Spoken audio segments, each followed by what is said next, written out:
Welcome, welcome, welcome, my friends, to our shift meeting workshop. If you are here, it is likely that you are struggling right now with some negative thoughts or ruminating. Maybe you're in a season where it just feels like it's never going to get better, or you have people in your life that are causing you stress, their actions, their words, their heart, and they're hurtful. And for whatever reason, you're having a hard time letting it go. Well, I want you to know that you are not alone, and I am so glad you're here. For the next 20 to 25 minutes, I'm going to walk you through what it looks like to have a sift and shift meeting with God. And this is not about sweeping something under the rug, just praying it away, walking over your feelings, just letting it go. This is about honoring how you feel, honoring how you've been hurt, but making intentional steps on how to sift and shift your thinking through God's lens and to move through this challenge and season. So let's get started. So, what is a shift meeting? And you might be asking, like, Heather, why do we have to have a name for this? It sounds like prayer time with God. You are exactly right. It is intentional prayer time with God. But what I found is when we follow these steps that I'm going to share with you today, and we have kind of an overarching label and a purpose for this prayer time, it changes our experience in the prayer time. This is going to be some real intentional time with God. So let's talk really briefly about what the shift meeting is. So, first and foremost, it is a personal and spiritual practice. So, it's about recognizing your negative thinking, honoring how you feel, and giving it to God. It is dedicated time where you are going to sit and you are going to be still and you are going to share and be honest about what you're going through and invite God into the conversation and be open to seeing and hearing the other person, the situation through the lens of God and aligning your thoughts with God's word. This does not mean you become a doormat. This does not mean that you excuse other people's hurtful behavior, but you align your thoughts with God's word. And this means too, not just believing that you are worthy, that you are loved, that you matter, but living that out. And friends, I'm going to put a pin in this for one moment. One of my biggest frustrations as a coach, whether it's an email or a text that I'm getting, or I'm reading it in an online group, it starts off like this. Should I be? Should I be frustrated that my husband refuses to acknowledge the poor behavior in his kids? Should I be angry that the ex is spewing lies about me? Should I be hurt that I trusted my in-laws and they've turned on me? Well, friend, stop asking, should I be? And start asking, how do I move through this? You and I could be exposed to the same situation, the same words from somebody, the same experience, and we're two different people, and we could experience it emotionally in two different ways. So you need to honor your feelings. Your feelings are not drivers. They don't tell you what to do, but they tell you how you're being impacted. They tell you whether there's a pattern here and you need to set a boundary. They tell you how you're being affected. And you need to honor that. So we need to stop asking, should I be, should I feel this way? And start asking, why do I feel this way? Is it triggering something from my past? Is this person hurtful to me, unsafe to be around? Do I need to set up a boundary with this person? We need to stop asking the should I be's, and we need to start focusing on the what can we do to move through. So, just a few seconds on this. My name is Heather Hetchler, and I am honored and privileged to serve women. And in this workshop, we're primarily focusing on the step family and the dynamics and complexities that it brings and how to have a shift meeting when you're struggling with the complexities of blended family life. And I could read, my bachelor's and my master's and my PhD from the School of Step Family Hard Knocks. And I've got certifications. I'm a certified life coach. I've got certifications in conflict management and communication skills. In fact, I'm an adjunct professor of communications at a local community college. But what I want you to remember most is that I've been in the trenches almost 20 years as a stepmom. I brought 4 children into the marriage. I became a full-time stepmom, and now we have 6 adult children. So here's a myth buster. Life doesn't get easier when the kids turn 18. It gets different. And I have a heart to equip women, especially stepmoms, on how to untangle their emotions from the words and actions of others. I have professional training in this, but I also have personal experience. And it took me a long time to get to the place where I am now. And so that's why I'm so passionate about creating these workshops, creating these roadmaps so that I can help stepmoms get there faster. They don't have to have the amount of tears I've had. They don't have to make the same mistakes I've made. And so know this, I am passionate and purposeful about equipping you, educating you, and encouraging you on this journey. So how do we organize these shift meetings? So this is a little list we're going to go through. But yes, it's prayer time. You're going to set aside dedicated time. In the beginning, I want you to commit to 15 minutes a day. 15 minutes doesn't sound like a lot of time, but sometimes it can feel like a lot of time in the busyness of life. Set aside 15 minutes in the day. I want you to create a calm, quiet space that you can go to. Now, if you're an empty nester like me, that's not a problem. But if you're in the middle and you're in the thick of it and you have kids home, and I was in that season for a very, very long time, that can be hard to do. Find a place, and it may change day to day. For a long time, my quiet, safe space was in my minivan in the garage. Kids didn't tend to look for me there for a little while, but I had a Bible in there, I had a journal, I had a little pack of chocolates and mints and note cards, and I would go there to just still my soul and meet with God. So find that place. And I want to share with you quickly too. I think there's this myth that we have to there's pressure to start our day with God. And that would be a great thing. And I think that as soon as our feet are hitting the ground, we should say a prayer like, Lord, I'm dedicating this day to you. Let me see it. Let me experience it through you. But if you're in that busy season, it can be hard to start your day with that concentrated time. And for a long time, I beat myself up on that. I tried to get up earlier and earlier so I could start my day in that intentional time. But it didn't matter how early I got up. There was at least one kid up before me, and it was usually one of my stepdaughters. And our Bible teacher once told me, she's like, Heather, God calls for your first fruits. And I thought, my first fruits when I'm at my best, it's at 10:30 at night when the kids are asleep. My husband might be traveling for work. I can sit down. I can make myself a cup of decaf tea. I can put my feet up. I can grab my journal. I can grab my Bible, and I can hear him. And when I started having that dedicated time at night, it was transformative. So I want to encourage you, don't lock into, I have to have a certain time. Find the time that works for you. And then you want to begin with prayer and meditation. This is where we are going to just be honest with God. Heavenly Father, I'm struggling. For whatever reason, I can't unshake the words or the lies that the ex is spreading about me. I can't shake the fact that my stepkids feel ungrateful, that no matter what I do, I don't get a thank you, I don't get recognition. And I don't like that I'm so connected and wanting that, right? Whatever yours is, give it to God. Start in prayer. Then you want to identify your current struggle or challenge. And I want you to be real. This is not like, well, should I pray about this? If something is on your heart, if you cannot shake a thought, if you keep thinking life isn't going to get better until this person changes, life's not going to get easier till the kids, grow up. Life's not going to be fair until we don't have a child support payment. Give that to God. Let that be your shift meeting. Bring that specific thing that is weighing on you to God. And then I want you to seek relevant scriptures or spiritual wisdom. Be honest with God and just sit in God, like, what do you want me to know? What do you want me to hear? And you might have a verse that comes to mind. It may just be silence. You may end your time and get in the car and turn on the radio, and there may be a song and you just start weeping because you're like, oh my gosh, this is what I needed to hear. Or you might get a text from a friend. God speaks to us all in different ways.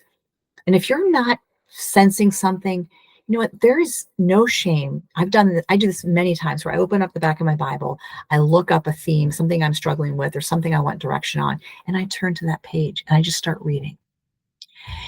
And if you don't know where to start, go to the book of Psalms, go to the book of Proverbs. There is so much wisdom in those books that we can apply. And God may be giving you direction on that particular topic that you're bringing to Him. Or He may begin to remind you of who you are in Him, your worth, that your worth is not dependent upon what people say or do about you. Your worth is from Him, and that is unmovable and unshakable. And friends, I think we believe that, but we don't always live it.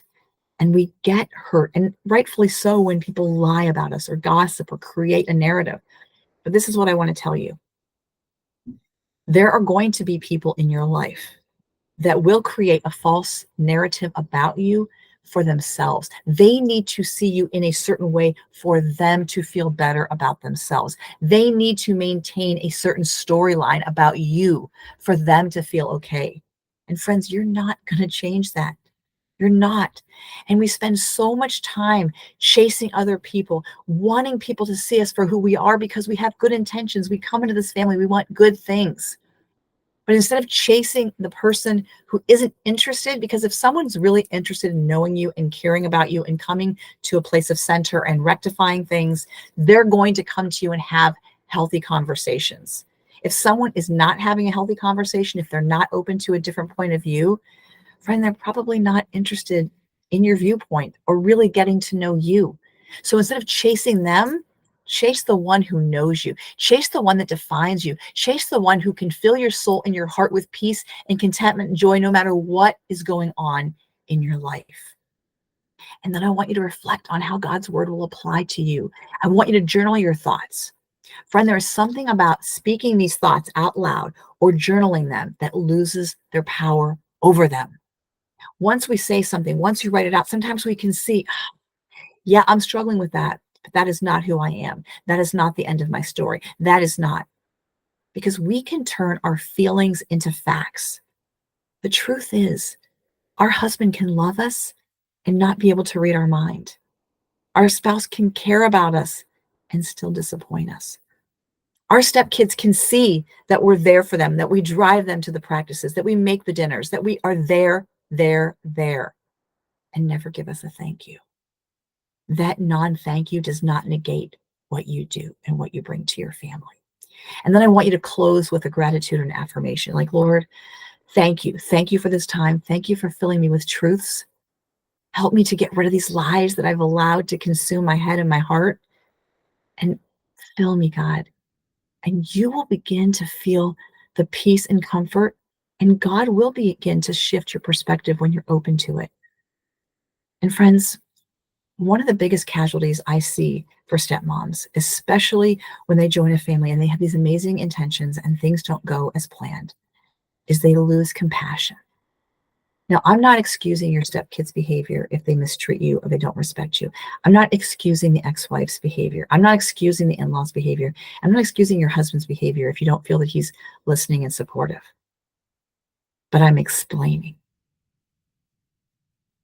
Sometimes our stepkids are so wounded because they haven't healed, or they're triggered, or they're angry because they want their mom doing what you're doing.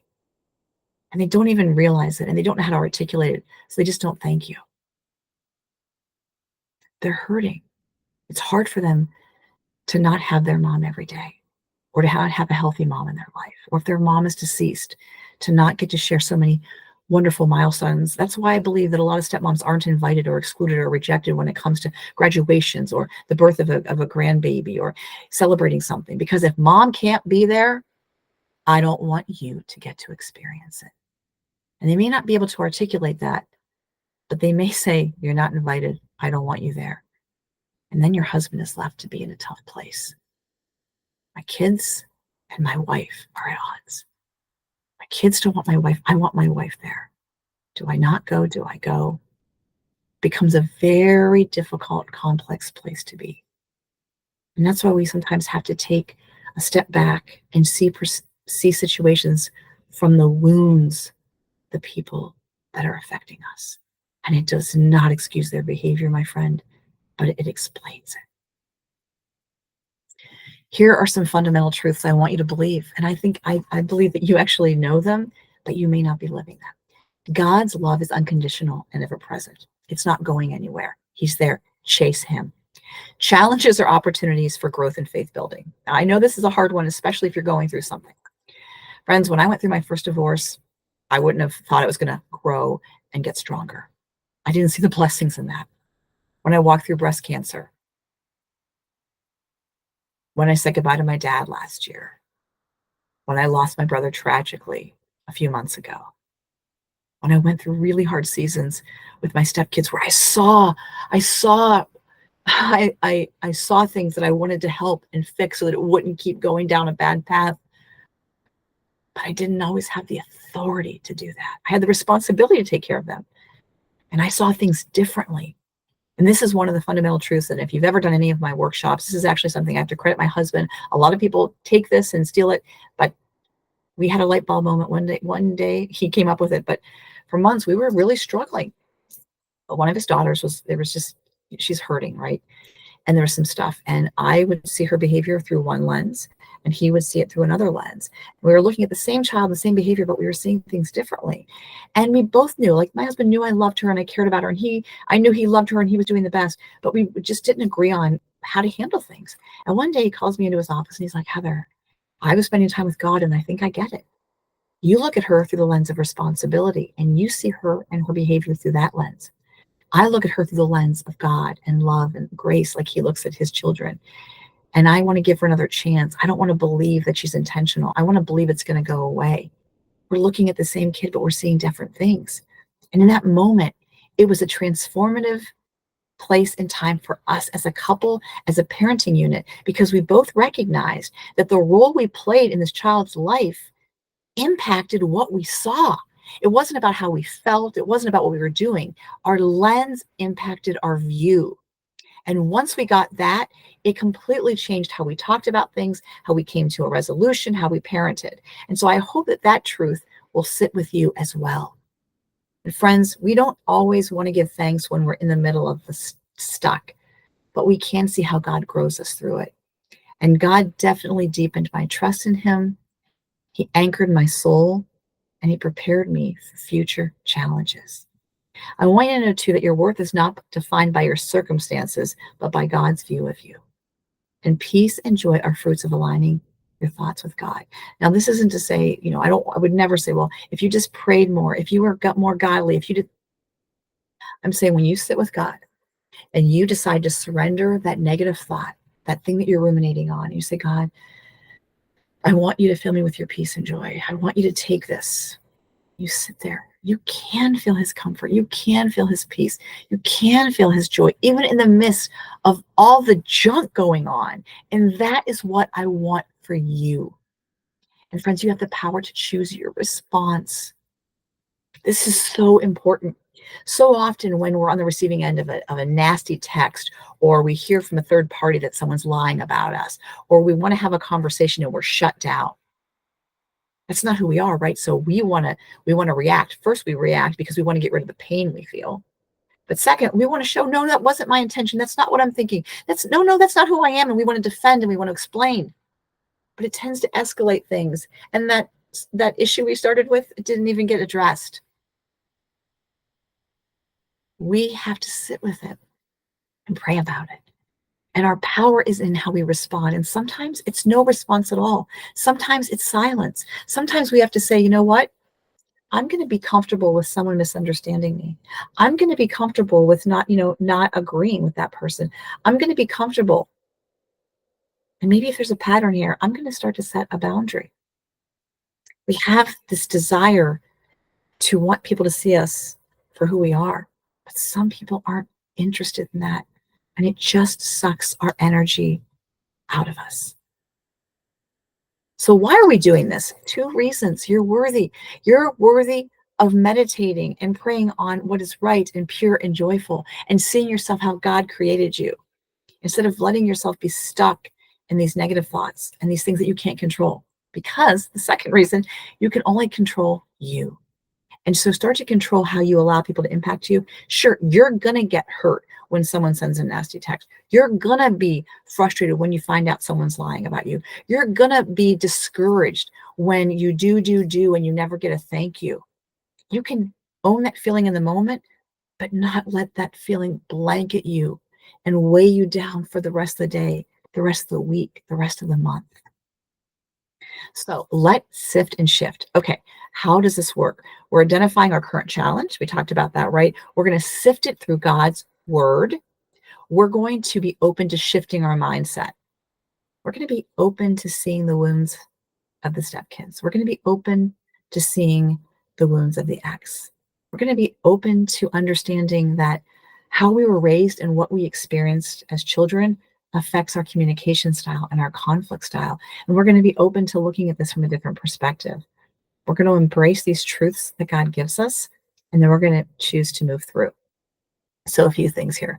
If you've worked with me, you know I will never tell you to get over it, to just pray about it, to just let it go. I will teach you how to do those things, and I will mentor you through them. Because it's one thing, you hear these buzz phrases all the time. Well, just let it go. It's no big deal. If it's a big deal to you, it's a big deal. And what happens if we step over our feelings? It's just like I say, if I'm cleaning out my closet and I get all these clothes and I put them on the middle of the floor and I leave them there, I got to step over them every day. Probably a couple times I'm going to trip over them, right? Because I'm trying to get to the doorbell or doing something. They're there. They're not going anywhere until I sit down and I go through donate, throw, keep, donate, throw, keep. The same thing with our feelings, with what's hurt us. We have to process them. We have to honor them. Friends, this is a different workshop, and this is actually something I do with all my clients. Grief work. There's grief work in becoming a stepmother, and we don't talk enough about this. We think about grief when someone passes away. And that's because, right, we have all this love left to give them, and it's like love left on the table. We didn't get enough time. We didn't get to do all these things. We're honoring what isn't going to come, and we're honoring what we've had. When we become a stepmom, we come in with great expectations. We've got this love for this man who has children. We want to be there. We don't want to replace their mom. We can't replace their mom. We want to be a parent figure.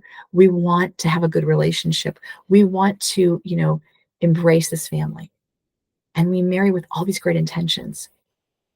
But then the reality comes. And maybe once we say, I do, the stepkids shift. And it's like, now she's here all the time. I don't get time alone with my dad. She's in the house that my mom and dad had. Or maybe they just built the dream house that my mom had been working all of her life to help my dad and her build. And then she passed away. And now we don't like this permanency. We don't like this. And so we're going to ignore the stepmom. We're not going to be nice to her. We don't want to invite her. Maybe the ex is insecure and she doesn't know what's going on in the house and she feels like she's going to be replaced. And so she's causing havoc. So this is what we want and this is what we get. And that gap are those unmet expectations. And sometimes we keep forcing these things to happen.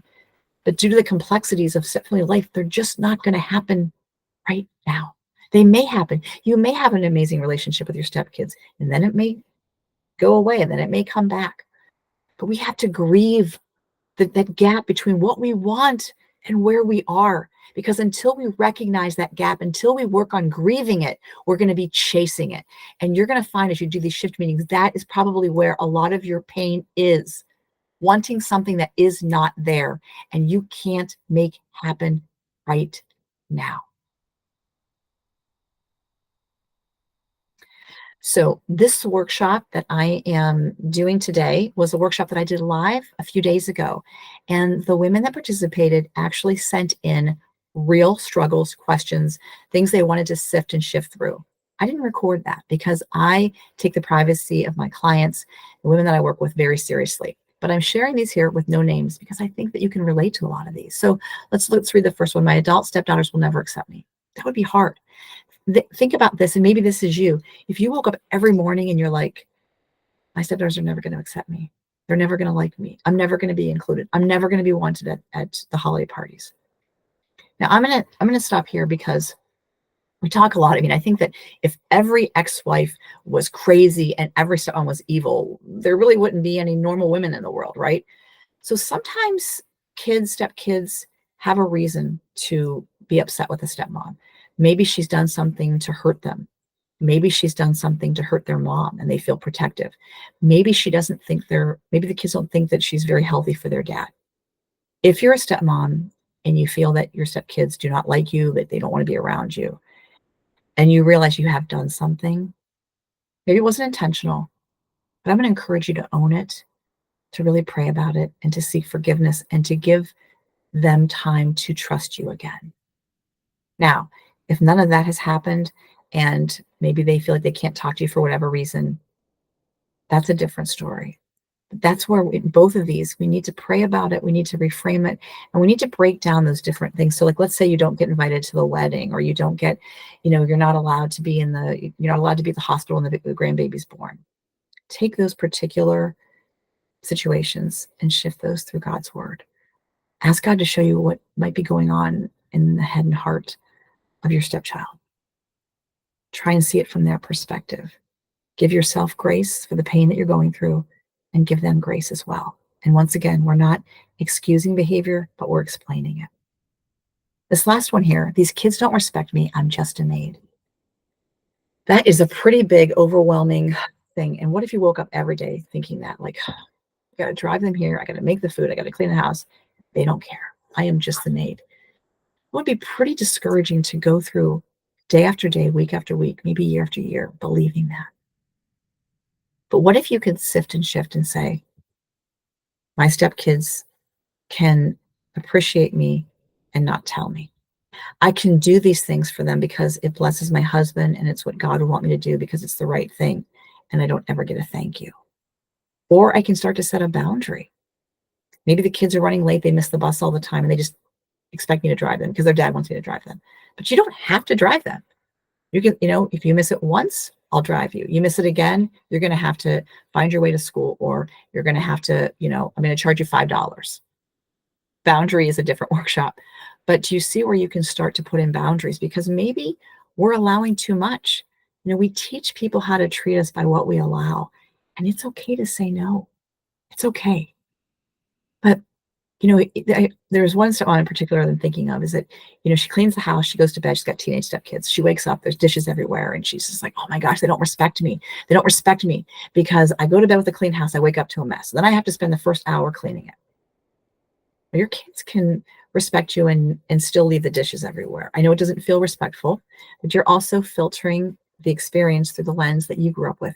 You would have never done that at your house. One, maybe it wouldn't have been allowed, but you respected your parents enough to do your dishes, to do those things. And your kids don't do that. And you realize you don't have the control, the authority, the impact for them to do what you did for your parents. But as we break these things down, because think about that, feelings are not facts. You are not just a maid. You are not just a maid in this house. But if you feel that and you go through your day feeling like that, you're going to feel heavy and hard that whole time. And so I just hope too, as you read these, and that's why I'm lingering here for a minute, that you see yourself, that you know that you are not the only one going through these types of negative thoughts, these types of experiences, these types of things that you feel like you have no control over, but that they're very, very hard for you. So what's next? So this is where I want to share briefly about two main kind of components of how I support my clients and how I support my stepmoms. One is the support circles that I offer. So these are like support groups, support circles. I love to say circles because a circle is big and round and there is no ending to it. And so these are on secure platforms. It's not on Facebook. It's on a private secure platform. And I break my groups into very small niches. So I have a support circle for stepmoms of adult stepchildren who are childless. So these are women who married a man with kids, did not bring children in of their own, did not have children, and they're parenting adult stepkids. There are some unique experiences and struggles here. And so being able to be in a group with women in the exact same season as you is powerful. I have a support circle for women who married and brought kids in, became a stepmom. They've got some young kids at home. They've got some grown kids. They're navigating a whole spectrum of challenges. They can connect. And I've got some other support circles, and I'm adding them as I meet women and I see their needs. And how these work is you join the support circle. Once a week, I come in and do a 20-minute live teaching. You can join live or you can watch the recording. I upload resources, and then the women can talk and post and share. And one of the things that's a cornerstone to my support circles is that it is positive. It is authentic. It is real, but it is positive. I just see too often in some Facebook groups where a stepmom will post her heart. She will post a really difficult situation, and there will be a plethora of responses, but like, I would never put up with that. If my husband said that, I would leave. If my stepkids did that, I'd be out of there. And what happens to that woman who just has been living all of this and has opened up her heart to share, and she's basically being told she's a doormat? Do you think she's going to stick around for more advice? Do you think she's going to feel encouraged to move through this? So our support circles are authentic. We're always learning, growing, but we're connecting and we're encouraging and we're empowering each other. And then my mentoring program. So this is a combination of coaching and mentoring. So you might have noticed too, you can go to heatherhetchlercoaching.com. You might be seeing this and thinking, Heather, I've been working with you through Reframing Relationships. Reframing Relationships is there. It's going to be there. It's got all my digital courses. It's got all my offerings. And I'm going to be slowly moving some of those and having them in a dual place at Heather Hetchler Coaching. But I have evolved my practice to meet women where they are, And I am primarily focused on midlife women co-parenting and in step family. So 40s, 50s, 60s, and I've got some clients in their 70s. I hate to say it doesn't get easier, it gets different. And what I love and what works with my coaching is this. I coach you, I teach you, I give you strategies, I validate, I hear you, and then I mentor you between our calls. Because I can teach you something. If you've never thought this way, if you've never done something this way, it's not going to be intuitive. It's not going to be super easy. And then you're going to have to wait till the next call. Not with my coaching. I coach you, I mentor you, I coach you. I hold your hand through it so you don't just learn it, because you're going to learn it, mess it up, learn it, mess it up. I walk with you so it becomes a natural part of how you think, how you set boundaries, how you experience your marriage and your step family. And I love this. And that's why if you go on heatherhetchlercoaching.com, you are not going to find some cookie cutter coaching program, because every woman is different. I get on a clarity call with you. I hear you. I hear your needs. Then I follow up with a custom package for you that's going to work for you. And I will tell you this, if we have a conversation and I listen to you and you listen to me and I'm like, you know what? I think so and so is a better fit, I will refer you to one of my colleagues, because I want you to get the best help. And I'm one person. I can't serve 17 million stepmoms in the US. And a lot of my clients are actually international. I work with a lot of women overseas, because step family dynamics don't know your bank account number. They don't know your religion. They don't know your race. They're heart issues. And the heart transcends everything. So if you're interested, I want you to go to heatherhetchlercoaching.com. I want you to fill out the form, get on a clarity call with me. I'd love to hear what you have to say. I'd love to hear your story. I'd love to validate what you're going through, but offer you hope that you can get unstuck, that you can experience joy and peace. Friends, I'm an empty nester. I love my husband. In fact, I don't just love him, I like him. We are living our dream life. Our marriage is better than my wildest dreams. And that's because God's at the center and because we've worked through the hard. And I want to help you work through the hard, because the reason that you're a stepmom is because you found this amazing man and you love him. And you don't want to let the complexities of your stepfamily life impact your intimacy, impact your connection. It doesn't have to. So here's my contact information. You can call me. I have a 1-800 number. It's 1-855-STEP-PARENT. I'm located in Cleveland, Ohio. So if you have been watching this and you're close to Cleveland, I'd love to meet you for coffee. I'd love to do our coaching calls in person. I've missed that, especially since COVID. You can email me at heather@heatherhetchlercoaching.com. Yes, I know I have a tongue twister name since I married my husband and got Hetchler as my last name, but he's so worth it. You can visit me at heatherhetchlercoaching.com. Friends, I want to thank you for being with me during this time. I pray that this information helps you organize your prayer time so that you can take these thoughts, so you don't have to carry them around anymore, that you can shift them and sift them through God's word and experience his peace. And so as this workshop ends, I want you to commit to today having a shift meeting with God. And you're probably going to have some tears. I want you to get real. I want you to tell him exactly what you're struggling with. I want you to get that out in words and on paper. I want you to share your struggle. I want you to share what's hard. And I want you to be open just seeing it through God's perspective. I want you to experience that peace and joy. And I want to talk to you and I want to walk you through this and I want to help you. So please visit me at heatherhetchlercoaching.com. Please give me a call. Let's work together. And I pray that you feel his peace and joy today and every day because, friends, you are worth it. I'll see you soon.